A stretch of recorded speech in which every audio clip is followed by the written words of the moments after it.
entonces también tenemos un caso clínico y vamos a relacionarlo con lo que es lo que tenemos avanzado hasta ahora. Este caso trata de un paciente masculino de...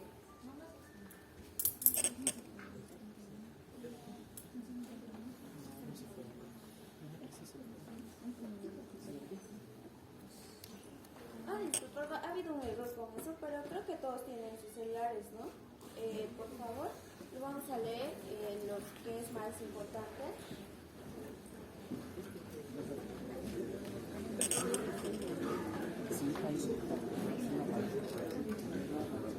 Van a disculpar por el pequeño inconveniente. Se los voy a leer desde acá ya, a ver si me pueden seguir con sus celulares o si no tienen tantos imprimidos. Vamos a empezar. Paciente femenino de 49 años. Molestia principal, taquicardia de recurrencia frecuente. Antecedentes. Aproximadamente un año antes de la actual admisión, la paciente comenzó a tener episodios de frecuencia cardíaca elevada 2 a 3 veces por cada semana. Como aumentó la frecuencia de los ataques, se buscó ayuda médica y se diagnosticó con ayuda del ecocardiograma taquicardia supraventricular paroxística.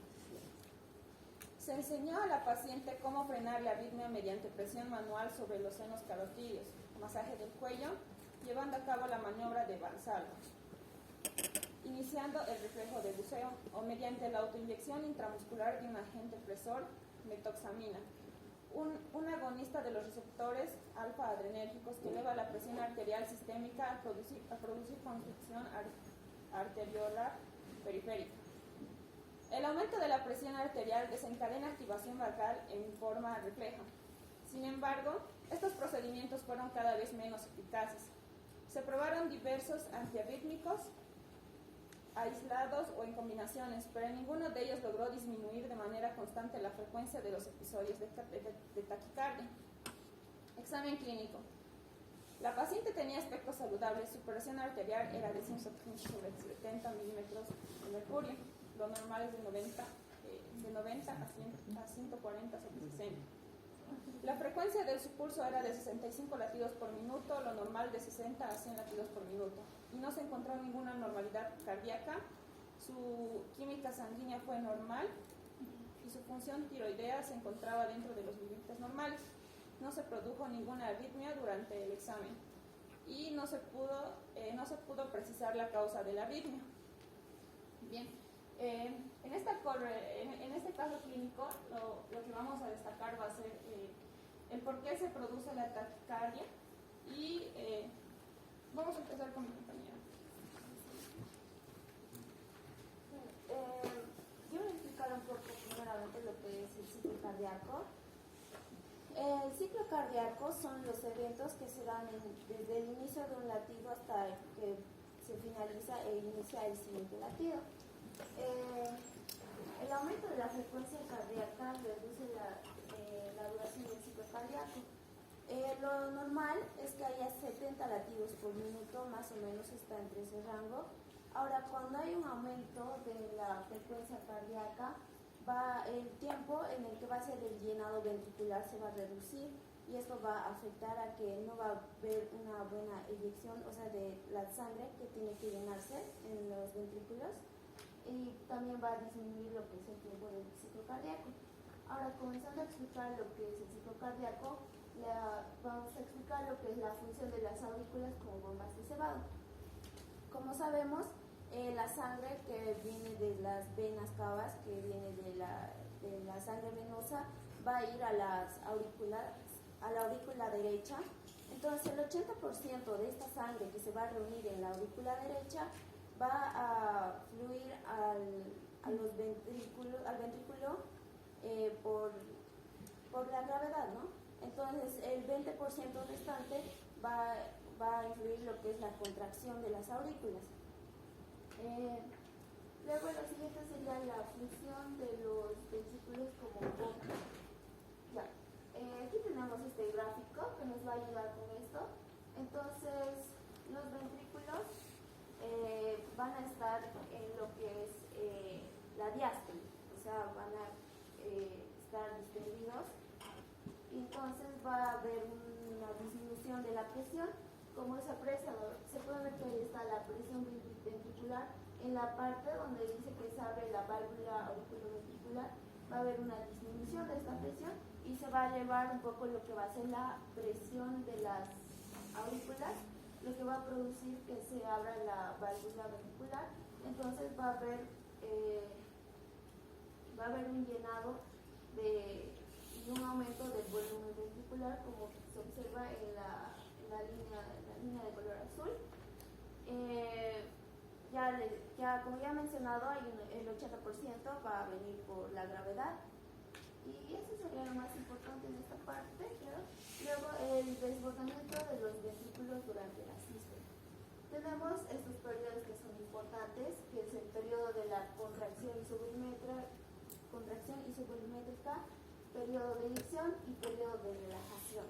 El periodo de contracción isovolumétrica va a ser cuando haya una presión el aumento de la presión en los ventrículos va a aumentar, pero esta presión no va a ser lo suficiente para provocar la abertura de las válvulas aórtica y pulmonar. Entonces, como se ve, el volumen en esta parte de aquí va a ser constante, no va a haber ningún cambio en y por eso se le llama este periodo como contracción isovolumétrica. Luego seguimos con el periodo de eyección. En este periodo la presión va a superar lo que es la presión aórtica, como se puede observar ahí. En el ventrículo derecho va a superar lo que son los 8 milímetros de mercurio más o menos, y en el izquierdo lo que son los 80 milímetros de mercurio. Va a haber, pues entre esto va a haber un periodo de eyección rápida. También en esta eyección no se eyecta toda la sangre que se encuentra en los ventrículos, solo se eyecta un 60%. Ahora, de este 60%, un 70% se eyecta en el periodo de eyección rápida y el 30% restante en el periodo de eyección lenta. Siguiendo con el periodo de relajación isovolumétrica, este periodo es cuando los ventrículos comienzan a relajarse y tampoco hay algún cambio en el volumen ventricular. Y luego vuelve a comenzar el ciclo, ¿no? Ahora los volúmenes telediastólico, volumen telesistólico y volumen sistólico. El volumen telediastólico sería el volumen que se encuentra en los ventrículos cuando estos se llenan, que son de 110 a 120 ml. Luego está el volumen sistólico, que es el volumen que se eyecta. Este volumen es de 70 ml y el volumen telesistólico, que sería el volumen que queda después de la eyección, que sería de 40 a 50 ml. Esto en periodos de reposo.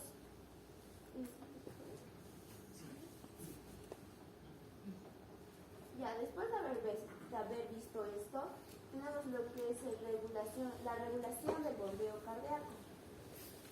Lo normal es que el corazón, en el estado de reposo, el corazón bombea de aproximadamente de 4 a 6 litros de sangre. Ahora esto puede cambiar cuando hacemos ejercicio, puede aumentar. Ahora veremos cómo es que el corazón puede bombear más sangre. Entonces tenemos estos dos mecanismos, que son el de regulación intrínseca del bombeo cardíaco, el mecanismo de Frank-Starling, y el control de la frecuencia cardíaca del bombeo cardíaco por el sistema autónomo. El mecanismo de Frank-Starling es básicamente que el bombeo cardíaco está determinado por lo que va a ser el retorno venoso. Entonces, este mecanismo es que dice que toda la sangre que llega al corazón va a ser inyectada dentro de los límites fisiológicos. Ahora, explicando cuál es la explicación del mecanismo de Frank-Starling, es que el corazón, cuando llegue más sangre, se va a distender más, entonces va a aumentar igual la presión con la que se va a eyectar la sangre, igual va a haber un aumento en la velocidad de esta. Entonces, igual en lo que son el tejido, los filamentos de actina y miosina se van a superponer más, va a haber, esto va a favorecer a la elasticidad y que haya una mayor contracción. Ahora, es importante también saber que las aurículas también se van a distender más cuando haya un aumento del volumen que va a llegar. Y esto va a aumentar también lo que es la contracción del ventrículo. Ahora, aquí en estos gráficos podemos ver lo que son las curvas de tensión ventricular, donde podemos apreciar que la presión auricular va a aumentar, por ende, la salida ventricular también. Y en este gráfico también se puede observar que la presión de la aurícula va a aumentar, entonces el trabajo tanto del ventrículo izquierdo como del ventrículo derecho va a aumentar también. Bueno, siguiendo con lo que va a ser en el sistema autónomo, va a haber lo que ya sabemos como el parasimpático y el simpático. El sistema parasimpático va a reducir esta frecuencia cardíaca y el simpático va a aumentar. Esto mi compañera lo va a explicar un poco mejor más adelante.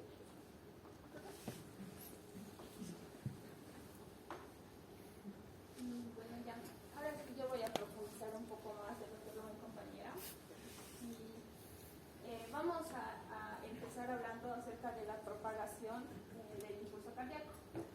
Primeramente, en este cuadro vamos a ver las dos diferencias de las fibras que se encuentran en el nódulo sinusal y en las fibras del músculo cardíaco. La primera diferencia es el potencial de membrana en reposo que se encuentra en las fibras del nódulo sinoauricular es de menos 55 a menos 60 milivoltios, a diferencia de las fibras que se encuentran en el músculo cardíaco, que es de menos 80 a menos 90 milivoltios. Esto se va a deber a la permeabilidad de las fibras, permeabilidad natural a los iones de sodio. Empezamos. En esta otra imagen podemos ver las fibras especiales del corazón, ¿no? El nódulo sinusal, las vías internodulares, nódulo auriculoventricular, el lazo auriculoventricular y las ramas derecha e izquierda de las fibras del Purkinje. ¿Cómo inicia la propagación del potencial cardíaco? El potencial cardíaco se va a iniciar en el nódulo sinusal. De este nódulo sinusal se va a conducir este impulso a través de las vías internodulares hacia el nódulo auriculoventricular. El potencial cardíaco no puede pasar directamente de la aurícula hacia el ventrículo. El corazón, por eso tiene un sistema especializado, un esqueleto que sirve como un aislante. Entonces, va a haber un retraso para que los ventrículos se puedan llenar de sangre. Ya, empezamos por el nódulo sinusal. El nódulo sinusal, el impulso cardíaco va a tardar de 0,03 segundos para llegar al nódulo auriculoventricular.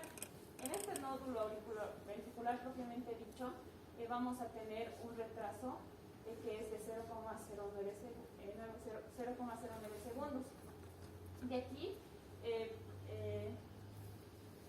aquí va a pasar hacia el haz auriculoventricular. En este haz penetrante del auriculoventricular vamos a tener otro retraso de 0,04 segundos. En total, desde el nódulo sinusal hasta el haz auriculoventricular vamos a tener un retraso de 0,13 segundos. Y vamos a tener 0,16 segundos. Ese es el retraso que se da antes de que pueda pasar el potencial cardíaco hacia los ventrículos.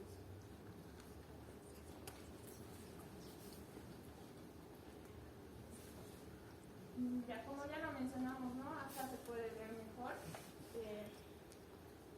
cómo se propaga el impulso cardíaco. Ya lo hemos hablado.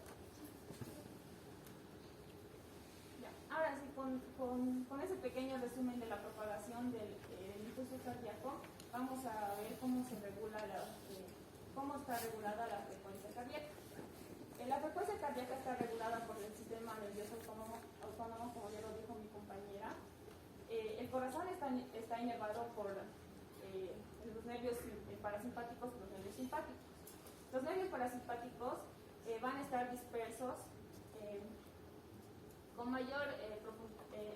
van a estar dispersos en mayor proporción en el nódulo sinusal y en el nódulo auriculoventricular, y en menor proporción se van a encontrar en el músculo de las aurículas y los ventrículos. Al contrario, los nervios simpáticos se van a encontrar en mayor proporción en los ventrículos y también en los aurículos y en todo el corazón. El sistema nervioso parasimpático lo que va a hacer es va a disminuir la frecuencia cardíaca, va a disminuir el ritmo y la conducción del corazón. Esto se va a dar porque la estimulación al nervio parasimpático va a hacer que se libere.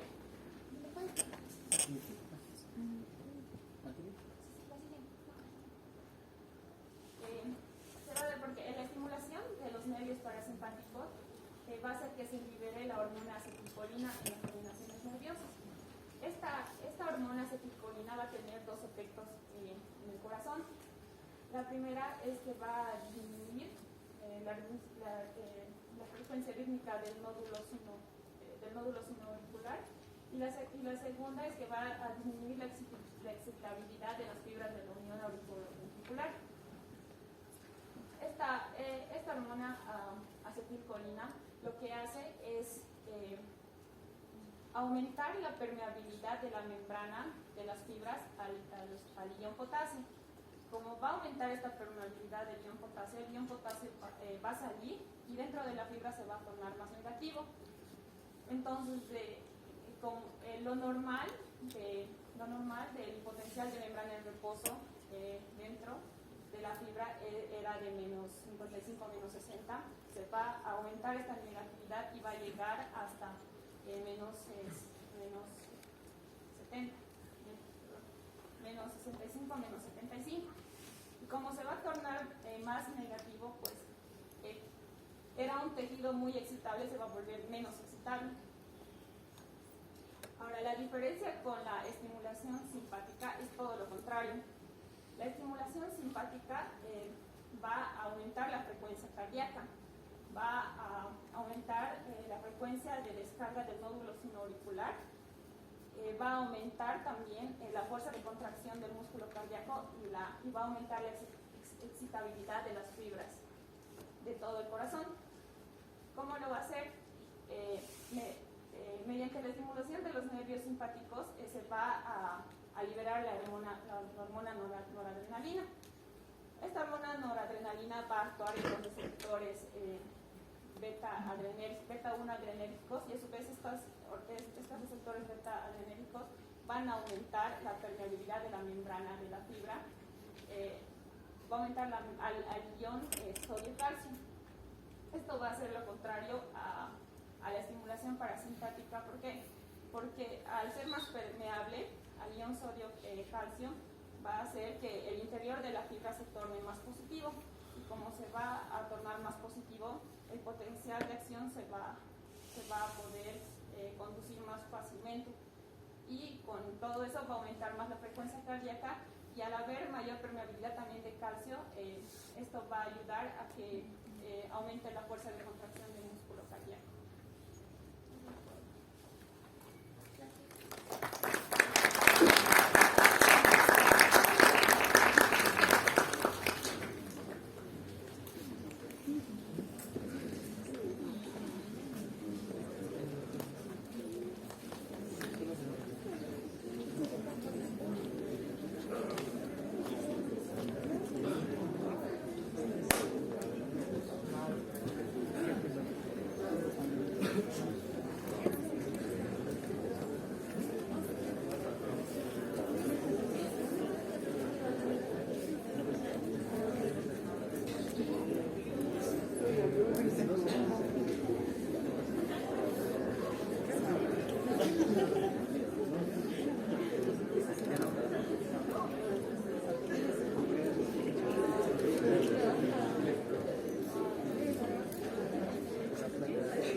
Bien, pueden dar inicio, por favor, prestarles atención a la exposición de dos. Muy buenos días a todos los presentes. Nosotros vamos a presentar el caso clínico de derivación de la arteria coronaria. Nosotros vamos a realizar explicación de la circulación coronaria y su respectiva regulación para que, respecto a la parte fisiológica, para que ustedes puedan relacionar eso con el caso clínico. Les voy a estar hablando de lo que es la anatomía normal del aporte sanguíneo coronario. Las arterias coronarias principales se apoyan sobre la superficie del corazón y las más pequeñas penetran desde la superficie a la masa muscular cardíaca. Ahora, la arteria coronaria izquierda nutre principalmente las porciones anterior e izquierda de las porciones laterales del ventrículo izquierdo. En tanto, la arteria coronaria derecha nutre principalmente lo que es la mayor parte del ventrículo derecho y también una porción posterior del ventrículo izquierdo, que sucede en el 80 al 90% de las personas. Ahora, la mayor parte del retorno venoso coronario del músculo ventricular izquierdo va a volver hacia la aurícula derecha del corazón a través del seno coronario. En cambio, la sangre venosa del músculo ventricular derecho va a volver a través de lo que son las pequeñas venas cardíacas anteriores, hacia la aurícula derecha del corazón. Ahí. Ahora, existe también una pequeña cantidad de sangre venosa que va a fluir a través de unas mínimas venas de Tevesio que fluyen directamente en todas las cámaras cardíacas. Eso sería la anatomía normal del aporte sanguíneo coronario. El flujo coronario normal promedia el 5% del gasto cardíaco. Bueno, el flujo sanguíneo normal de una persona es en promedio en reposo 70 mililitros por minuto por 100 gramos de lo que pesa el corazón, o 225 mililitros, que es del 4 al 5% del gasto cardíaco normal. Ahora, durante el ejercicio extenso, el gasto cardíaco aumenta entre unas 4 a 7 veces más, y por lo tanto también el trabajo cardíaco aumenta en condiciones extremas entre 6 y 9 veces, y el flujo sanguíneo coronario va a aumentar entre 3 y 4 veces más. Esta diferencia de valores se va a deber a la eficiencia de la utilización de los nutrientes y la energía. También porque dentro de los límites fisiológicos normales, durante el ejercicio el gasto cardíaco va a aumentar en proporción al grado de ejercicio. Ahora, la compresión del músculo cardíaco provoca los cambios fásicos del flujo sanguíneo coronario durante la sístole y la diástole. En el músculo cardíaco, cuando bombea, ocurre dos situaciones, la sístole y la diástole. Por lo tanto, el flujo sanguíneo va a variar de acuerdo a esta actividad.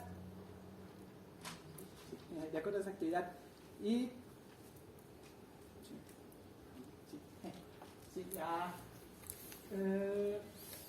durante la sístole, el flujo sanguíneo de los capilares coronarios del músculo ventricular izquierdo va a disminuir tanto a un valor que es 70.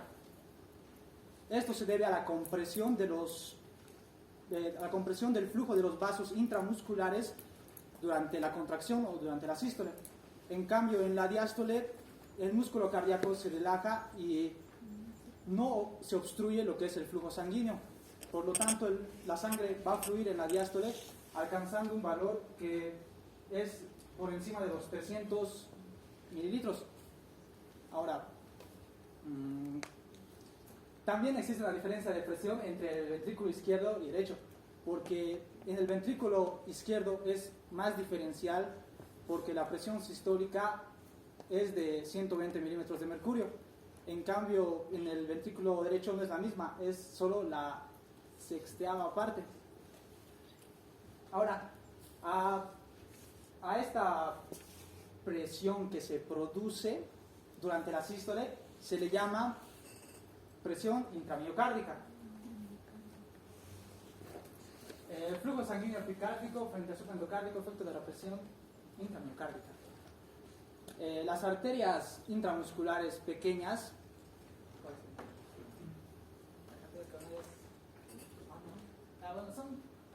la cosa es que las arterias coronarias intramusculares pequeñas derivan de lo que son las arterias coronarias epicárdicas, que estas nutren la mayor parte del músculo.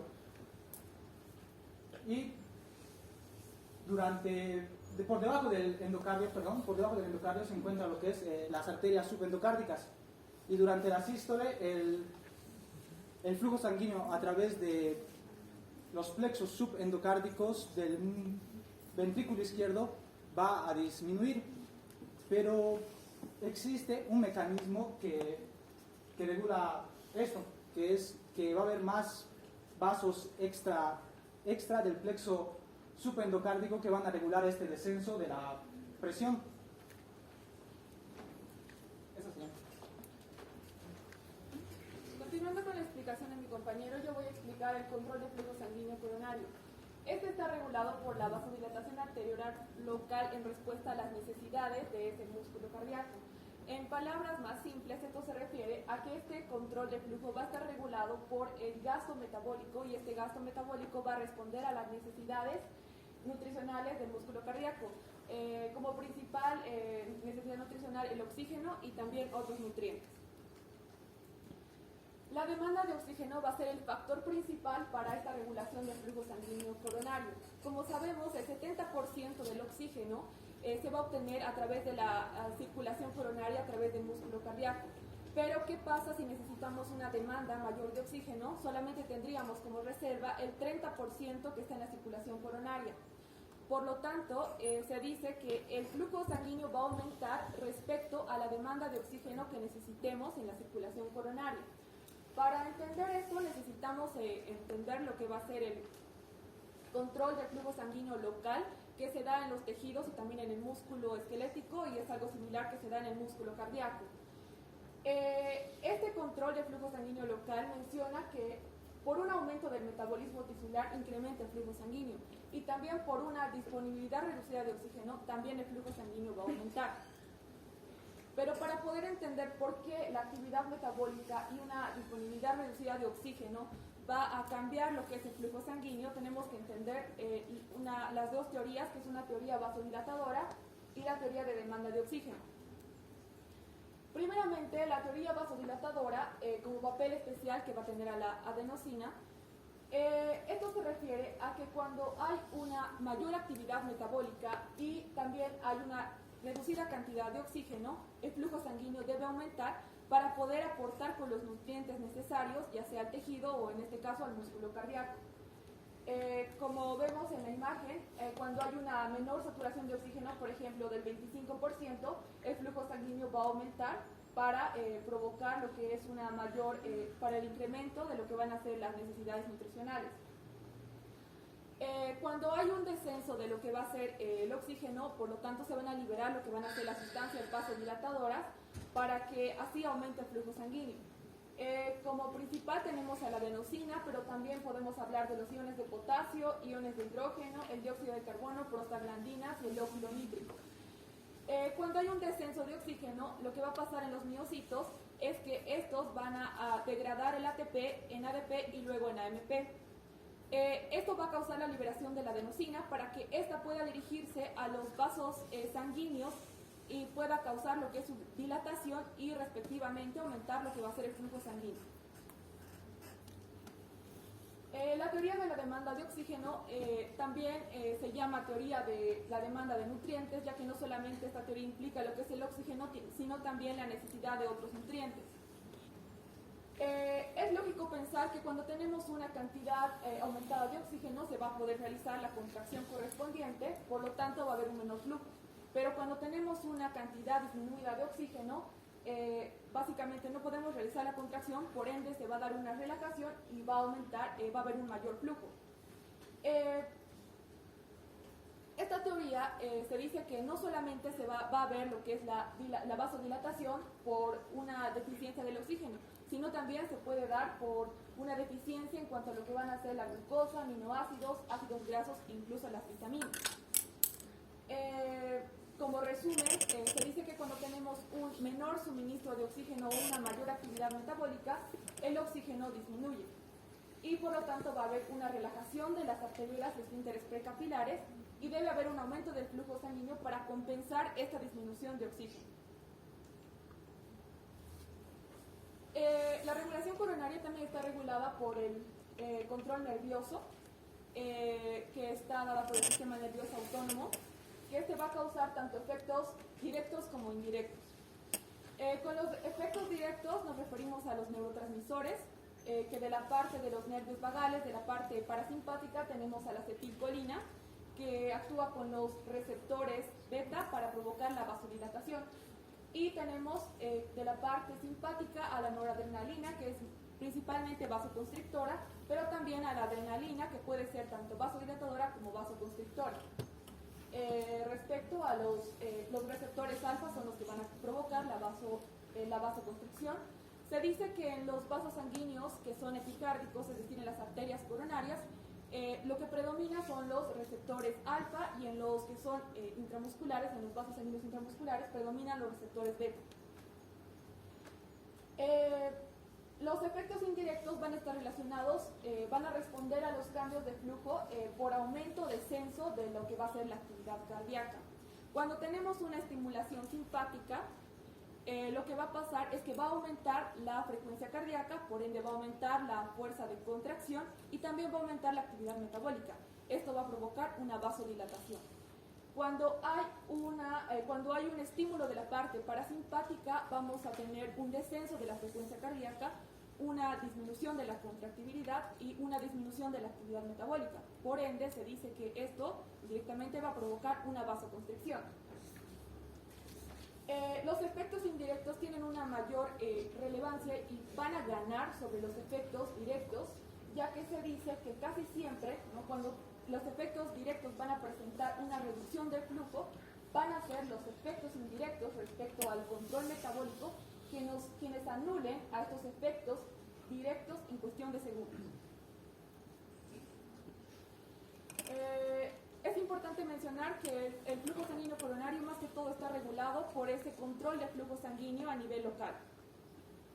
Las características especiales del metabolismo del músculo cardíaco, sabemos que el 70% de la energía va a derivar de lo que van a ser de los ácidos grasos, especialmente. Por lo tanto, se dice que cuando va a haber por ejemplo, una isquemia, se va a activar lo que va a ser la glucólisis anaeróbica. Lo que pasa acá es que cuando se activa esta, consume una mayor cantidad de glucosa y va a producir un exceso del ácido láctico.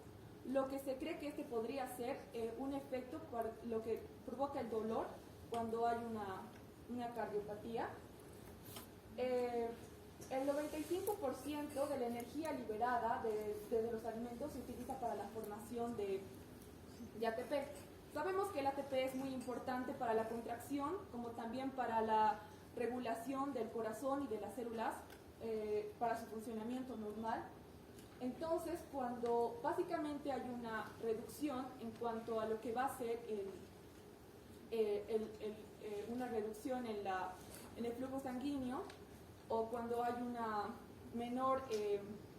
un flujo inadecuado, básicamente se va a producir se va a liberar lo que va a ser la adenosina, realizando la degradación de lo que va a ser el ATP en ADP y seguidamente en el AMP, para la liberación de estas y a los vasos sanguíneos de ese lecho vascular y provocar la vasodilatación correspondiente y así aumentar el flujo sanguíneo. Pero cuando básicamente esta isquemia o esta cardiopatía es de 30 minutos, se dice que esto podría provocar que en ese lapso de tiempo el ATP libere el 50% de lo que va a ser la adenosina. Por lo tanto, que cuando volvamos a las condiciones normales y el flujo sanguíneo, incluso cuando tengamos unas condiciones de oxígeno adecuadas, solamente se va a producir una adenosina al 2%. Entonces esto no llegaría a compensar porque recordemos también que la adenosina, ¿verdad? Después de que ya ha sido utilizada como una sustancia vasodilatadora, también se va a utilizar para la formación de ATP. Entonces, como no tendríamos ATP, podría haber la muerte de lo que van a ser de las células musculares cardíacas. Incluso si esta cardiopatía es mucho más intensa, podría provocar lo que es un infarto del miocardio y por ende podría provocar la muerte del paciente como tal. Gracias.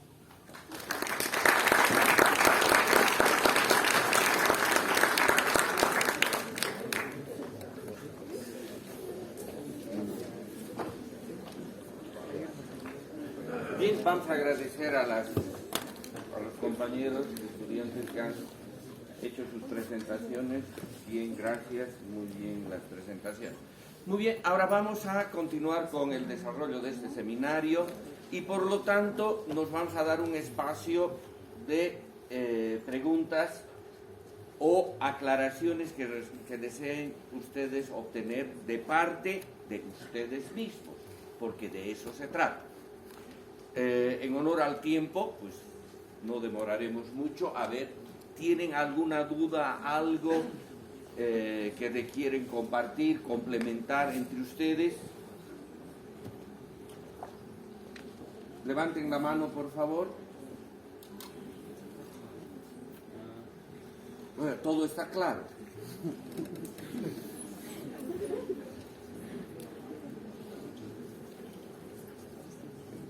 ¿Alguna duda? Tal vez aclarar en una presentación, decía desbordamiento de los ventrículos. El desbordamiento de los ventrículos es en realidad el vaciamiento de los ventrículos. Es algo que normalmente en nuestro léxico no usamos, ¿no ves? En vez de desbordamiento usamos vaciamiento. Entonces a veces eso genera un poco de confusión, pero en realidad lo que menciona es el vaciamiento de los ventrículos, ¿no? Doctor, disculpe, yo tenía una duda sobre qué es la taquicardia supraventricular para sentirse. Se considera, a ver, ¿quién, perdón? ¿Alguien nos puede definir taquicardia? A ver, vamos. Perfecto, aumento de la frecuencia cardíaca, pero tiene que tener un límite, más de 100 latidos por minuto se considera taquicardia. El opuesto será la por debajo de 60. Por lo tanto,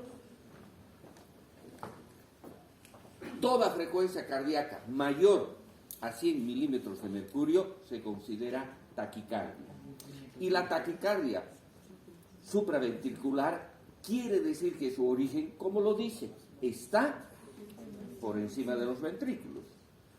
Porque, como ustedes saben, el sistema especializado de excitación-conducción puede generar impulsos anormales cuando se dan condiciones deletéreas en su funcionamiento, ¿no?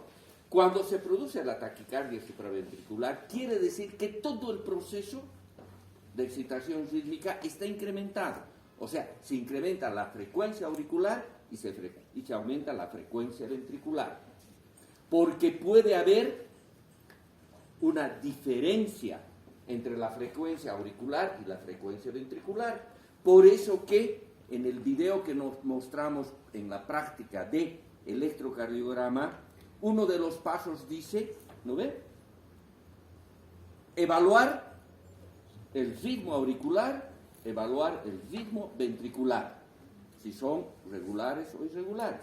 Y dice evaluar la frecuencia auricular y la frecuencia ventricular, que normalmente deben ser las mismas.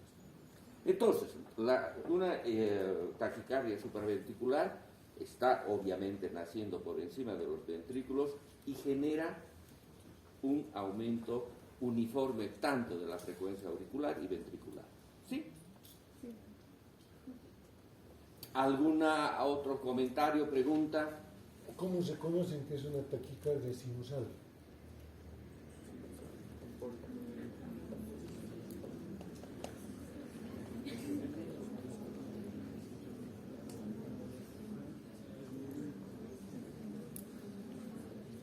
En el electrocardiograma, ¿qué tenemos que ver para decir que es sinusal?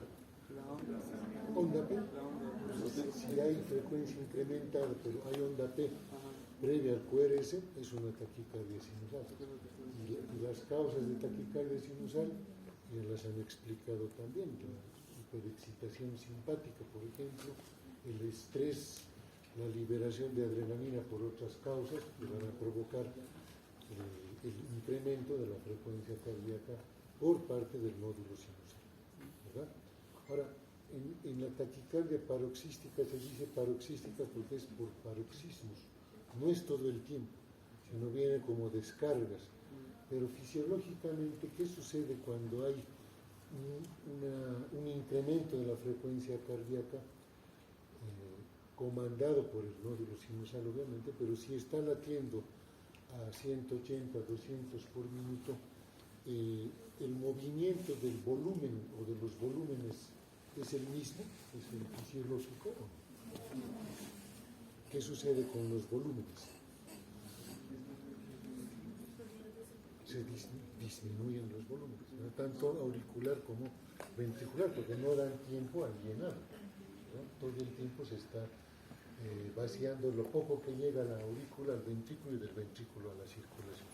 Entonces eso explica la sintomatología del paciente durante ese paroxismo, ¿sí? Lo mismo que en el primer caso, cuando han visto estenosis aórtica. ¿Qué sucede en la estenosis aórtica? ¿Qué pasa con el volumen y presiones ventriculares del ventrículo izquierdo? El volumen se incrementa porque no se vacía completamente, pero sigue llegando sangre de la aurícula, ¿verdad?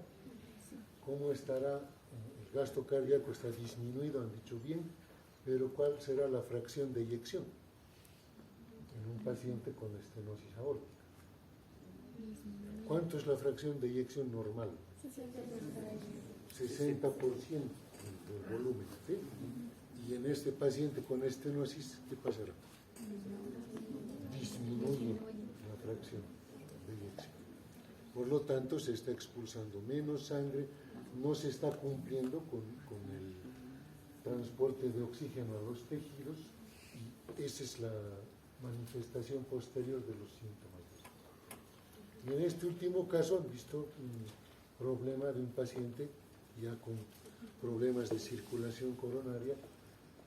La derivación coronaria que menciona en el caso clínico es algo que se hacía antes.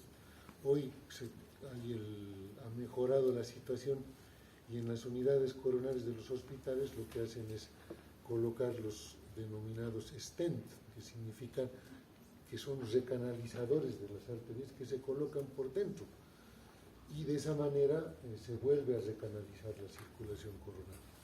La derivación coronaria era otro tipo de procedimiento anterior, ¿no? Era decir, reemplazar a una arteria obstruida y hacerle una especie de digamos, cortocircuito para que El bypass. el bypass para que el sector que estaba irrigado siga recibiendo oxigenación, pero por otras ramificaciones.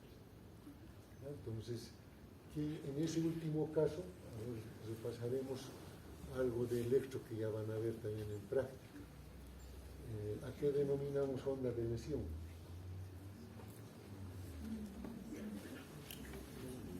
Uno. Onda de isquemia, onda de necrosis. En la clase teórica hemos mencionado. Onda de lesión tiene que ver con el segmento ST. Normalmente el segmento ST, ¿cómo tiene que ser?